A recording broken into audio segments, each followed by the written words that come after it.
ఓపెన్గా మాట్లాడాలంటే ఈ మధ్యకాలంలో శివాజీ మాట్లాడాడు. Shivaji is not my target. ఒకవేళ ఎవరన్నా సరే శివాజీ నా టార్గెట్ అనుకుంటే అది మీ ఇష్టం.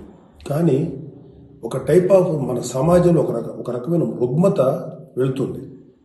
అదేంటంటే moral policing. It's called moral policing. ఎంత మిత్తులో బతుకుతున్నారంటే సామాన్య జనం చాలామంది ఈ మేల్ చావనిస్టిక్ సొసైటీ, మగ అహంకారంతో ఉన్నటువంటి మన సమాజం, ఆడపిల్ల ఎలా ఉండాలి, ఆడపిల్ల వస్త్రధారణ ఎలా ఉండాలి, ఆడపిల్లలు ఎలా మాట్లాడాలి, ఆడపిల్లలు ఏం మాట్లాడాలి, ఏమి మాట్లాడకూడదు, దీని మీద ప్రతి ఒక్కడు, అతను పండితుడు కానించి పామరుడు దాకా ప్రతి ఒక్కడు ఆడపిల్ల ఎలా ఉండాలో మాట్లాడతారు. ఫస్ట్ పాయింట్, దీన్ని మోరల్ పోలీసింగ్ అంటారు. ఇది ఎగెనెస్ట్ కాన్స్టిట్యూషన్.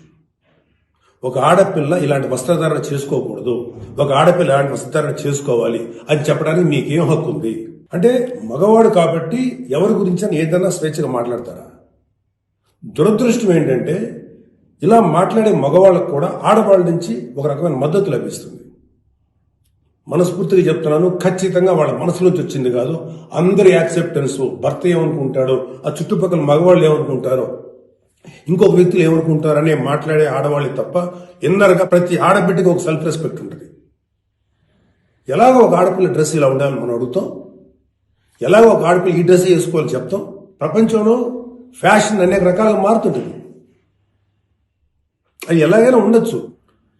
దయచేసి మన చెల్లెలు, మన తల్లి, మన చెల్లెలు అందరూ మనవాళ్లే, మన బిడ్డలే. ఆడపిల్ల కాబట్టి ఆ అమ్మాయి ఇలా ఉండాలని చెప్పే హక్కు మనకు లేదు.